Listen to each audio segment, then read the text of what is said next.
Baik, terima kasih. Bertemu lagi dengan kami dari tim Praktikum Biofarmaseutika. Untuk pada pertemuan kali ini, kita akan belajar mengenai tentang absorpsi perkutan obat. Adapun dari tujuan dari praktikum kali ini adalah mengetahui pengaruh absorpsi perkutan dengan bahan aktif salep, yaitu asam salisilat, dengan perbandingan dua basis. Yang pertama, basis salep dengan menggunakan vaselin, dan yang kedua dengan menggunakan PEG. Baik, sebelumnya kita harus mengenal terlebih dahulu terkait dengan struktur kulit. Struktur kulit itu sendiri terbagi menjadi 3 bagian utama.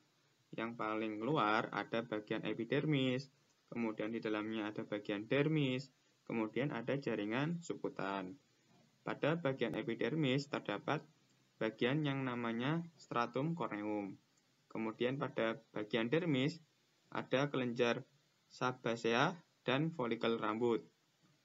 Dan di dalam jaringan kulit itu terdapat juga pembuluh darah, sehingga penggunaan obat secara topikal itu dapat menghantarkan zat aktif masuk ke dalam pembuluh darah yang nantinya akan tersebar ke seluruh tubuh. Kemudian untuk penetrasi obat melalui kulit, terdapat dua cara.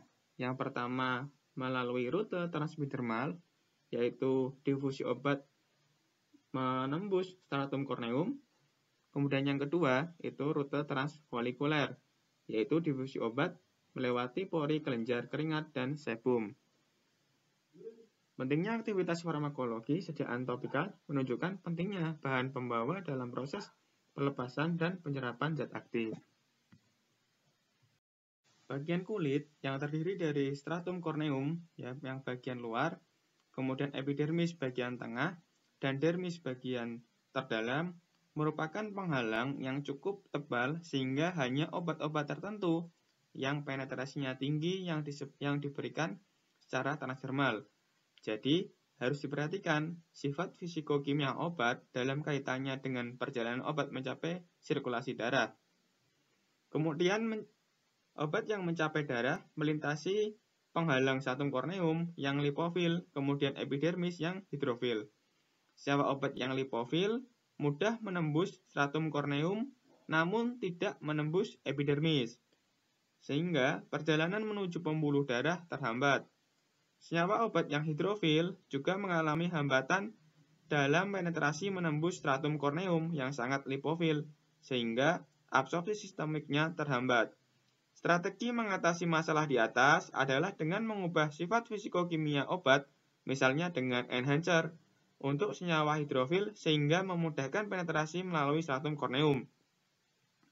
Senyawa polar dan non-polar berdifusi melalui stratum corneum dengan mekanisme yang berbeda. Adapun mekanismenya sebagai berikut.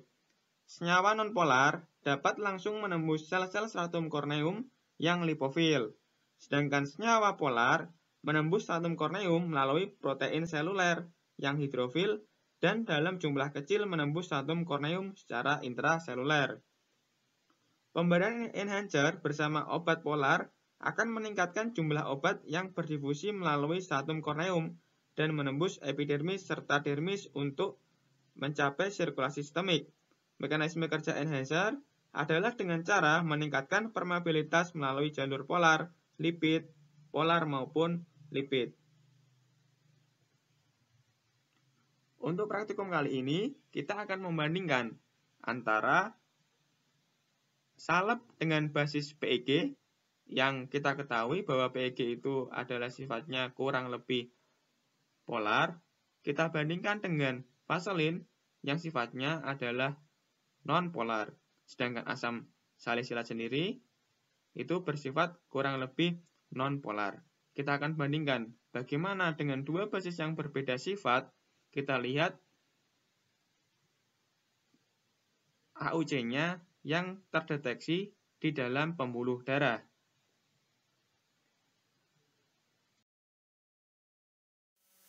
Baik, di sini kita tampilkan suatu data percobaan di mana kita membandingkan salep dengan basis yang berbeda. Pada salep A itu merupakan salep dengan basis vaselin, kemudian salep B itu menggunakan basis PEG dengan menggunakan zat aktif yang sama, yaitu asam salisilat. Di sini di data percobaan ini terlihat bahwa salep dengan basis vaselin ya, itu jauh lebih rendah CP-nya dibanding dengan salep dengan basis PEG. Tentu ini merupakan suatu data pengamatan dari praktikum sebelumnya yang tentunya kita harus kaji secara teoritis apakah benar bahwa praktikum itu menunjukkan suatu hal yang sesuai atau tidak dengan teori yang sesungguhnya. Dari praktikum ini terlihat bahwa salep dengan basis PEG, kondisi darah ya, itu banyak terdapat zat aktif di situ. Untuk lebih jelas, kita akan melihat dari perhitungan AUC. Baik, untuk lebih jelasnya kita akan melihat perhitungan AUC dengan model trapesium. Di sini kita lihat bahwa salep A dengan basis vaselin ternyata AUC-nya lebih kecil daripada salep B dengan menggunakan basis PEG. Kiranya cukup demikian, terima kasih. Salam sukses, selamat belajar.